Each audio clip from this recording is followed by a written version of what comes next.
मेरे चैनल को सब्सक्राइब करें और बेल आइकन को ऑल पे सेट करें। Hi everyone, welcome to my channel. आज से हम जो पुरानी टॉपिक जो अपना था यूट्यूब में, इसको हम थोड़ा बढ़िया से तरीके से रिवाइज करके नया वीडियो अपलोड करने जा रहे हैं। और वो पहले जो वीडियो था उससे थोड़ा आपको ज़्यादा नॉलेज मिलेगा, थोड़ा मॉडिफाइड किया हुआ। और आज का सबसे पहला टॉपिक जो है प्रॉपर्टीज ऑफ कॉटन का प्रॉपर्टी के बारे में बताएंगे। और वो बताने से पहले एक चीज़ बताना चाहता हूँ।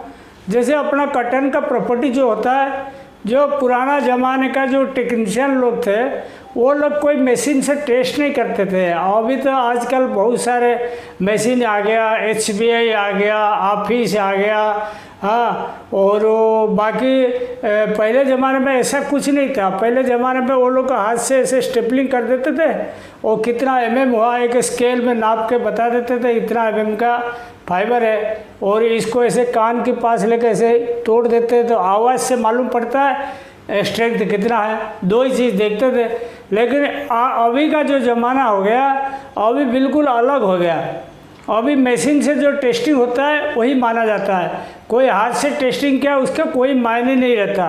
तो इसीलिए सबसे पहले आपको बताने जा रहा हूँ। देखो, माइक्रोस्कोपिक व्यू ऑफ कॉटन का जो क्रॉस सेक्शन होता है ऐसे ही गोल राउंड शेप का नहीं रहता, वो थोड़ा फ्लैट टाइप का रहता है, ओवल शेप का। जैसे अपना बीन्स जो सब्जी आता है ना, बीन्स का क्रॉस सेक्शन जैसे ऐसे रहता है। वो बीन्स एक सब्जी आता है, उसका क्रॉस सेक्शन जैसे रहता है ऐसे, मतलब थोड़ा सा राउंड पूरा नहीं रहेगा, इतना ही रहेगा। इसीलिए हम इसको जब मर्सराइज करते ये पूरा राउंड शेप हो जाता है। और कॉटन से ग्लेज भी आता है बढ़िया से। तो कॉटन का माइक्रोस्कोपिक व्यू ऐसे ही रहेगा, आप ध्यान रखना।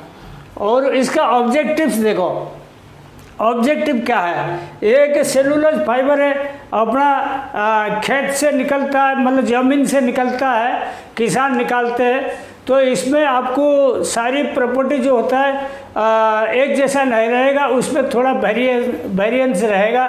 और आपको उसमें चॉइस करना है कौन सा क्वालिटी आपको फाइनल करना, रखना या नहीं रखना। सबसे पहला देखो, to decide in which objectives के बारे में बता रहा हूँ। To decide in which count it will be used. ये सबसे पहले कॉटन प्रॉपर्टी जो अपन चेक करते हैं, सबसे पहले चेक करेंगे ये जो कॉटन अपन खरीद रहे हैं कौन सा काउंट के लिए सूटेबल होगा। उसका लेंथ और स्ट्रेंथ वगैरह देखना पड़ेगा। ज़्यादातर लेंथ और माइक, वो दो प्रॉपर्टी आएगा जो अपना क्या काउंट में जा सकता है वो देखने के लिए। To decide the price of cotton का प्राइस कैसे मालूम पड़ेगा? ये क्वालिटी टेस्ट करने का, प्रॉपर्टी जानने का बाद ही मालूम पड़ेगा। समझ लो लेंथ ज़्यादा है, स्ट्रेंथ ज़्यादा है और माइक्रोनियर वैल्यू कम है और ऐसे सब अच्छा गुण है तो क्वालिटी आपकी अच्छा कॉटन माना जाएगा। ट्रास कम है तो अच्छा क्वालिटी माना जाएगा, तो पैसा आपकी अच्छा दे सकते हो कॉटन को। और समझ लो कॉटन प्रॉपर्टी आपकी बिल्कुल कमज़ोर साइड सब गया तो फिर आपको कॉटन का प्राइस कम देनी पड़ेगी। मतलब ये जो प्रॉपर्टी आप जान जाओगे उसके बाद आप डिसाइड कर सकते हो कितना पैसे का मटेरियल है, कितना कॉस्ट इसका बैठेगा। वेदर द क्वालिटी सूटेबल और टू रिजेक्ट। वो आप प्रॉपर्टी पूरा जानने का बाद, समझ लो आप 50 काउंट धागा बना रहे हो, 60 काउंट धागा बना रहे हो, लेकिन कॉटन जो मंगाया, सैंपल मंगाया, उसका टेस्ट किया, प्रॉपर्टी चेक किया, उसका लेंथ आया 27-28 mm का, तो आपके 50 काउंट के लिए बैठेगा नहीं। तो इसीलिए तो इसको पूरा चेक होने के बाद मालूम पड़ेगा आप जो क्वालिटी चला रहे हो वो क्वालिटी के लिए ये कॉटन सूटेबल है क्या, इसको रखें या ना रखें। वो चीज़ भी डिसाइड करने के लिए आपको कॉटन का प्रॉपर्टी जानना जरूरी है। उसके बाद देखो, can we achieve the quality from these properties. Cotton test के बाद आपको समझ लो जो काउंट बनानी है, जो उस काउंट में आपको स्टैंडर्ड क्वालिटी क्या क्या अचीव करना है मतलब CSP क्या रखना है, IPI कितना देना है, वो सारी चीज़ आपको RKM कितना देना है, आपको कैसे डिसाइड करेंगे आप। प्रॉपर्टी से आप अंदाज लगानी पड़ेगी।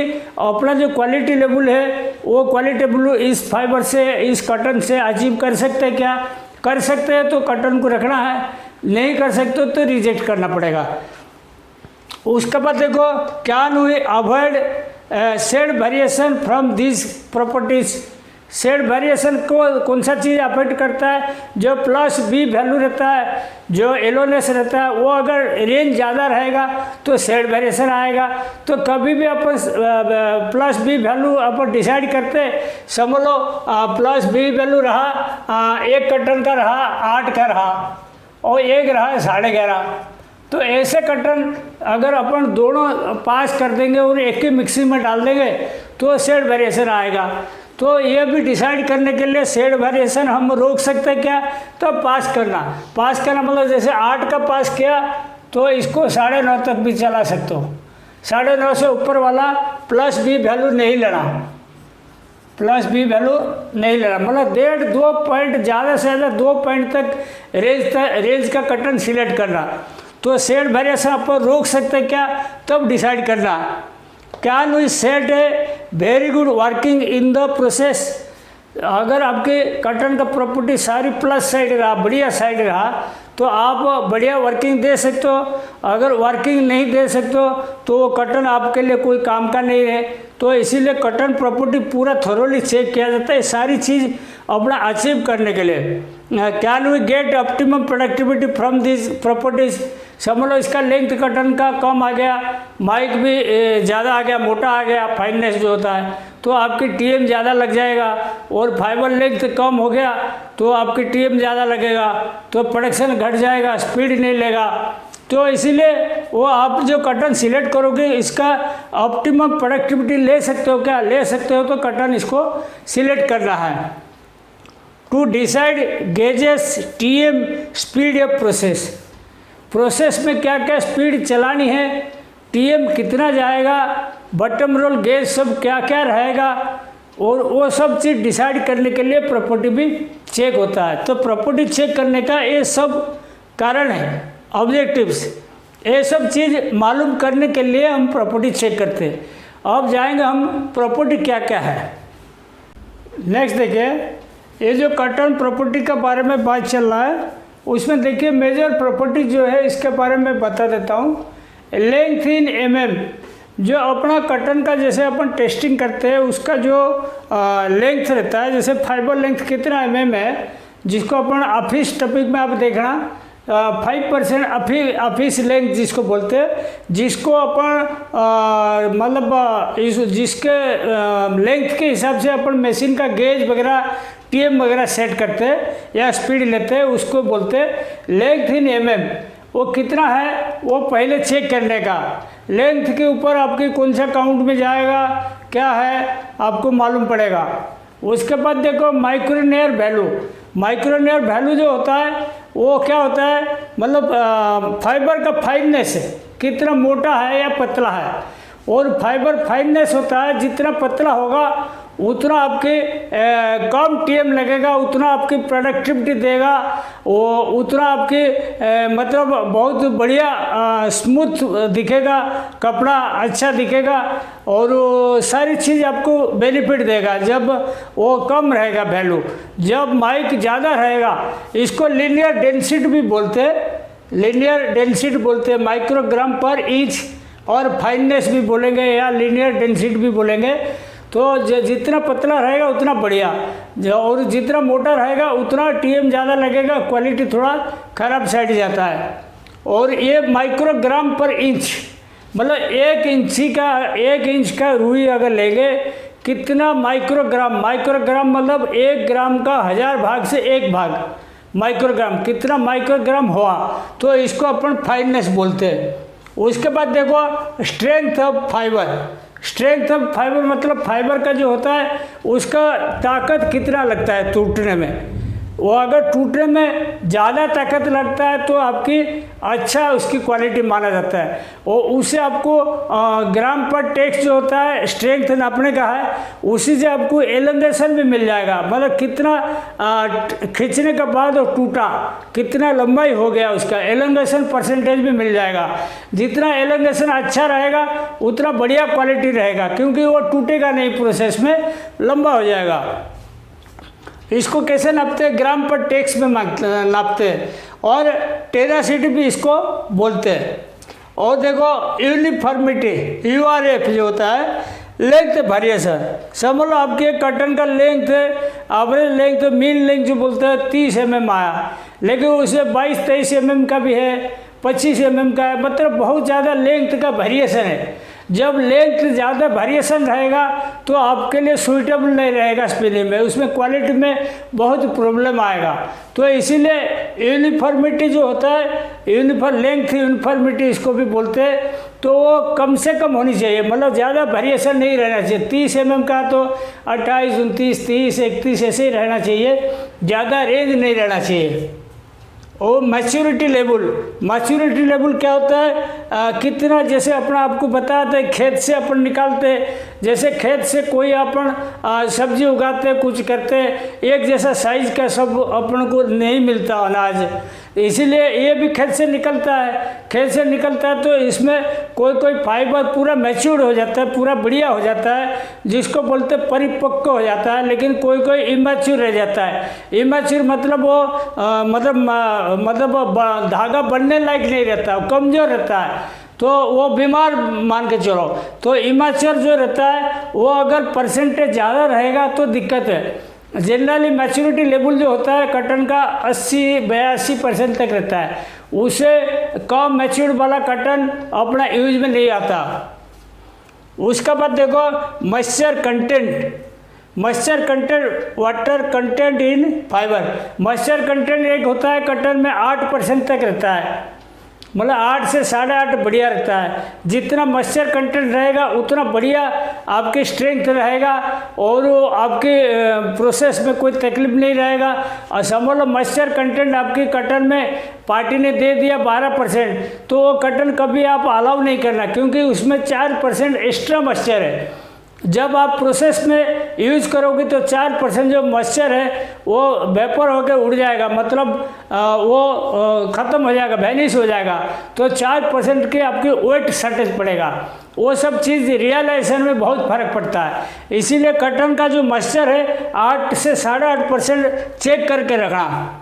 SFI, शॉर्ट फाइबर इंडेक्स जो बोलते हैं, बिलो ½ इंच लेंथ जो फाइबर होता है उसमें कुछ फाइबर आधा इंच से भी कम रहता है। जितना आधा इंच से कम वाला फाइबर इसको शॉर्ट फाइबर बोलते हैं। वो प्रोसेस में कुछ काम नहीं आता, फ्लैट वेस्ट के थ्रू, नाइल के थ्रू इसको निकालना पड़ता है। वो ध्यान रखो SFI जो है ज़्यादा से ज़्यादा 6-7% तक होनी चाहिए, उससे ऊपर वाला सिलेक्ट नहीं करना। उसके बाद देखो ट्रांस परसेंटेज, इम्प्योरिटीज एक्सेप्ट कटन को छोड़ के बाकी जो भी होता है, जैसे सीड है, सीड कोट है, डैम्प है, लीफ है, जो भी चीज़ है इसको आप इम्प्योरिटीज मान के चलो।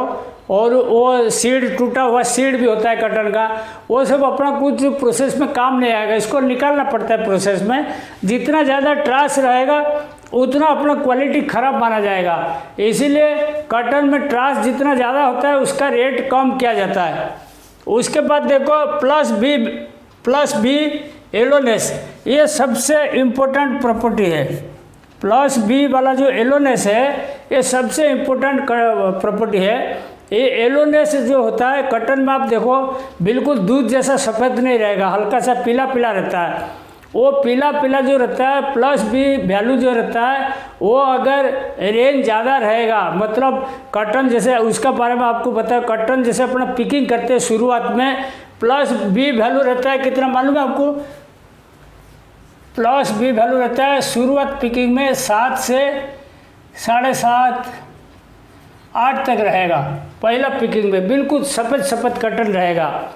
उसके बाद सेकंड पिकिंग करेंगे, प्लस बी वैल्यू आ जाएगा 8 से 9.5 10 तक आ जाएगा। फिर plus B value third picking में आ जाएगा कितना, 10 to पावर 13 तक आ जाएगा। तो ये जो है 3 प्रकार का पता है, 3 प्रकार का पिकिंग करते हैं अपन, साल में 3 बार पिकिंग करते हैं। ये मान के चलो ए वाला जो बी प्लस वैल्यू और ए वाला बी प्लस वैल्यू, ये दोनों मर्ज करके आप मिक्सिंग नहीं ले सकते हो, या ए वाला दोनों भी मर्ज करके मिक्सिंग नहीं ले सकते हो, या ए वाला और ए वाला ये तो कभी नहीं ले सकते हो। तो बी प्लस वैल्यू ध्यान रखो, हमेशा 1.5-2 पॉइंट तक का आप मार्जिन लेके चलना। मतलब बी प्लस वैल्यू समझ लो आपने लिया, डिसाइड किया 8 का लेने के लिए, 8 का है बी प्लस वैल्यू, 8 से आप 9.5 तक ये वैल्यू ले सकते हो, या 8.5 से 10 तक, मतलब 1.5 का रेंज होनी चाहिए, 1.5 का रेंज होनी चाहिए, उससे ज़्यादा फर्क लेना नहीं। उससे ज़्यादा फर्क लोगे तो आपके शेड वेरिएशन आएगा। इसीलिए हम कभी भी, आप ध्यान रखो, हिंदुस्तानी कॉटन वो बाहर देश से जो कॉटन मंगाते हैं, जैसे इजिप्ट कॉटन है या ऑस्ट्रेलियन कॉटन है या अफ्रीकन कॉटन है, वो सब कॉटन कभी अपन मिक्स नहीं कराते।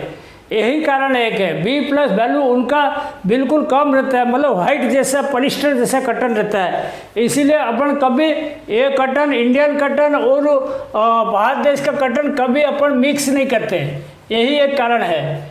और उसके बाद देखो आरडी मतलब डिग्री ऑफ रिफ्लेक्शन, वाइटनेस, मतलब ये कितना मतलब ग्लेज देता है, कितना वाइटनेस रहता है, वो भी मतलब 75 तक रहता है, उसके 75-76 तक सही रहता है। और ये कॉटन का मेजर प्रॉपर्टी है, और ये प्रॉपर्टी से हमको डिसाइड करना पड़ता है कौन सा मटेरियल में जाएगा, क्या करेगा। नेक्स्ट देखिए, वैरायटी ऑफ कॉटन हम बता रहे हैं, course count, medium count, fine count, 3 प्रकार की काउंट अपन इसमें वैरायटी में ये कर दिए। कोर्स काउंट में देखो 4 काउंट से लेकर 20 काउंट तक, इंग्लिश काउंट में एनी में आता है वो, और 21 काउंट से 40 काउंट तक मीडियम, 41 काउंट से एबव मतलब 100 काउंट 120 काउंट तक वो सब फाइन, सुपर फाइन में आ जाता है। फाइन एंड सुपर फाइन भी लिख सकते हो आप, सुपर फाइन, ठीक है। इसमें कोर्स काउंट में देखिए क्या क्या कॉटन हो गया, एक बेंगल देसी वागा V797 LR में भी अपन कुछ परसेंटेज यूज करते हैं, तो ये कोर्स काउंट में आ गया। कोर्स काउंट में लेंथ देखो अप टू 24 mm तक लास्ट रहता है, और ट्रास 10 से 12% तक हो जाता है, माइक रहता है 5.5 से 6-7 तक भी हो जाएगा। बिल्कुल सबसे मोटा रुई होता है और छोटा रुई होता है, और वेस्ट भी ज़्यादा रहता है। मीडियम देखो 21 से 40 काउंट है, J34 आया, JKHY1 आया, MECH1 आया, H4 आया, LR आया, शंकर 6 आया, ये सारे मीडियम काउंट में आ गया। और इसमें लेंथ अप टू 30 काउंट तक आपकी हो जाएगा लेंथ, और उसके बाद ट्रास देखो 7 से 8% मैक्सिमम, ठीक है। और माइक्रोनर वैल्यू 4.5 तक मैक्सिमम, उससे ऊपर नहीं आता है।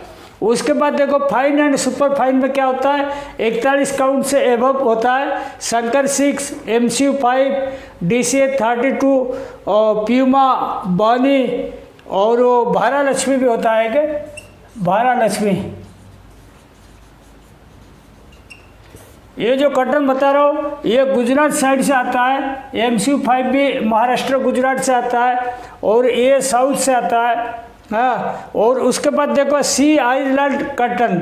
सी आइलैंड कॉटन जो कॉटन क्या होता है, जो द्वीपपुंज एरिया रहता है, जैसे जहाँ पे समुद्र के बीच में द्वीप रहता है, मतलब आइलैंड रहता है, उसका अंदर जो कॉटन होता है बहुत बढ़िया क्वालिटी का रहता है और लंबी रहता है। और ये कॉटन का फुलफिल करता है कौन सा देखो, ऑस्ट्रेलिया, इजिप्ट, और ये सब कंट्री में जो होता है ना, और साउथ जो अफ्रीका से भी कुछ एरिया से जो कॉटन आता है, अमेरिकन कॉटन भी आता है, वो सब बहुत बढ़िया क्वालिटी का रहता है। इसको सी आइलैंड कॉटन भी बोलते हैं। वो 32 से 38 mm तक रहता है, और ट्रास 4.5 तक मैक्सिमम, माइक 3.5 तक मैक्सिमम। तो ये 3 वैरायटी का कटन है। उसके बाद देखो अभी ये वैरायटी का कटन के बाद और एक चीज़ आपको बताता हूँ मैं इसी में ही। तो इसमें देखो कटन जो होता है 2 प्रकार के है। मेरा एक वीडियो देखना जीनिंग के बारे में मैंने बताया। एक रहता है 100 जीन, एक रहता है रोलर जीन। ये कटन 2 प्रकार के रहता है। 100 जीन रोलर जीन का आपको डिटेल में मैंने एक वीडियो बनाया, इसको आप देखोगे तो मालूम पड़ जाएगा। 100 जीन क्या होता है, मतलब लिक्रिन टाइप का रोलर के अंदर मतलब कटन प्रोसेस करते हैं। इसमें ट्रांस बिल्कुल कम रहता है, इसमें ट्रांस 3.5% तक रहता है ट्रांस, और रोलर जीन में ट्रांस रहता है और 6 से 7% तक रहता है। और ये जो 100 जीन होता है थोड़ा कम लेंथ वाला कटन अपन यूज करते हैं 100 जीन में। रोलर जीन में जो लंबी और फाइन कटन रोलर जीन में यूज करते हैं। और ये 2 प्रकार का कटन के बाद और एक रहा कटन में वैरायटी, और क्या बोलते हैं इसको, मतलब नेचुरल है या केमिकल वाला है। एक रहता है ऑर्गेनिक, एक रहता है कॉमन कटन। कॉमन मतलब जो अपन ट्रेडिशनल। ये क्या होता है ऑर्गेनिक, क्या होता है ऑर्गेनिक जो होता है मतलब जिस खेत में अपन खाली गोबर वगैरह लगाते, कंपोस्ट लगाते और वो कटन का मतलब खेती करते, उसमें एक बार खाली पिकिंग करते, वो ऑर्गेनिक कटन कहलाता है। वो ज़्यादातर अपना एमपी में बनता है। एमपी बहुत बढ़िया फील्ड है ऑर्गेनिक कटन के लिए। ये कटन में खाली स्ट्रेंथ कम आएगा और ये लेडीज़ गारमेंट, बच्चों का गारमेंट के लिए बढ़िया रहता है। और ये कटन जब अपन यूज़ करते तो इसका मटेरियल ज़्यादातर एक्सपोर्ट होता है। और ये कटन में एक खासियत है, मतलब कोई बीमारी खुजली वगैरह नहीं होता है। जैसे कोई बच्चे रहते हैं या लेडीज लोग रहते हैं, इनका अंडरवेयर वगैरह बनता है तो नाजुक रहता है उनका शरीर, इसीलिए इंचिंग नहीं होता, मतलब खुजली नहीं होता है, इसीलिए ऑर्गेनिक कटन का बनता है। और इसका कॉस्ट एक कटन से 1.5-2 गुना ज़्यादा है और ये खाली एक्सपोर्ट होता है। उसके बाद देखो ये जो कटन है कॉमन वाला जो बताया, जनरली कटन जो होता है, और ऑर्गेनिक कटन सिर्फ 1% बनता है, 99% इसका बनता है। ठीक है, ये वाला जो कटन होता है 3 बार पिकिंग होता है साल में। ये कटन का प्राइस भी कम रहता है, लेकिन इसका एक खासियत है, इसमें आपके लेंथ अच्छा मिलेगा, स्ट्रेंथ अच्छा मिलेगा, स्पीड भी अच्छा लेगा। ऑर्गेनिक कटन जब चलाओगे आप 10% स्पीड कम चलानी पड़ेगी, लेकिन ये कटन हाइजीनिक नहीं है, अपना शरीर के लिए ठीक नहीं है। ये खाली स्पीड ज़्यादा लेगा, प्रोडक्शन ज़्यादा आएगा, सब कुछ बढ़िया रहेगा, स्ट्रेंथ भी ज़्यादा रहेगा। लेकिन ये कटन क्वालिटी का हिसाब से ये बढ़िया है, ये क्वालिटी का हिसाब से इतना बढ़िया नहीं है।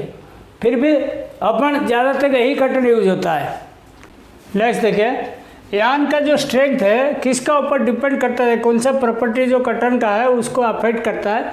लेंथ यूनिफॉर्मिटी यान स्ट्रेंथ का 44% रोल रहता है। 44% जो है यान स्ट्रेंथ का जो है, तो धागे में कितना ताकत है, ये 2 चीज़ का लेंथ है और लेंथ यूनिफॉर्मिटी। उसके बाद देखो स्ट्रेंथ ऑफ कटन 20% रोल रहता है यान का स्ट्रेंथ के लिए। उसके बाद देखो माइक्रोनेयर वैल्यू 15%। माइक्रोनेयर वैल्यू जितना कम होगा उतना स्ट्रेंथ बढ़ेगा, ज़्यादा होगा घटेगा, वो 15% उसका रोल रहता है। उसके बाद देखो पीरियडिक फॉल्ट, ऊस्टर, यान ट्विस्ट, ट्रांस परसेंटेज मॉइस्चर, ये सारी चीज़ लेके 21%। ऊस्टर में क्या रोल रहता है, ऊस्टर जितना कम रहेगा स्ट्रेंथ बढ़ेगा।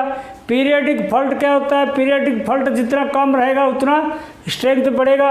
यान ट्विस्ट बढ़िया ज़्यादा रहेगा तो स्ट्रेंथ बढ़ेगा। ट्रांस कम रहेगा स्ट्रेंथ बढ़ेगा, मॉइस्चर ज़्यादा रहेगा स्ट्रेंथ बढ़ेगा। वैसे ये सब मतलब इसको अपन कैटेगरी वाइज किए हैं, वो इसी से आपको मालूम पड़ेगा। और उसका अलावा इतना चीज़ मैंने आपको बताया, उसके अलावा कटन का एक प्रॉपर्टी रहता है नेप्स वाला जो होता है। HBI टेस्ट करोगे उसमें आपको नेब से, और वो आप ही टेस्ट करोगे, इसमें नेब से वगैरह आपको मालूम पड़ेगा। नेब से कितना अपना पहले फिजिकली अपना हाथ से देख लेते थे, ऐसे लाइट के सामने लेके। नेब से भी बहुत इम्पोर्टेंट है। कटन में नेब से जनरली 100 से 120-25 तक रहता है मीडियम काउंट में। और नेब्स के बाद एक चीज़ और रहा, कटन का एक प्रॉपर्टी और रहता है SCI होता है स्पिनिंग कंसिस्टेंसी इंडेक्स। वो होता है सारी प्रॉपर्टी का मिला जुला इफेक्ट। SCI जिसमें ज़्यादा रहता है वो कटन आपकी अच्छा क्वालिटी है, SCI कम रहता है तो वो क्वालिटी ख़राब क्वालिटी का है। SCI के बारे में मैंने डिटेल आपको एक मेरा वीडियो है HBI, उसमें मैंने समझाया हुआ, इसको आप देख लेंगे, आपको समझ में आ जाएगा। आज की कटन प्रॉपर्टी का जो टॉपिक है यहीं पे समाप्त करता हूँ। Thank you.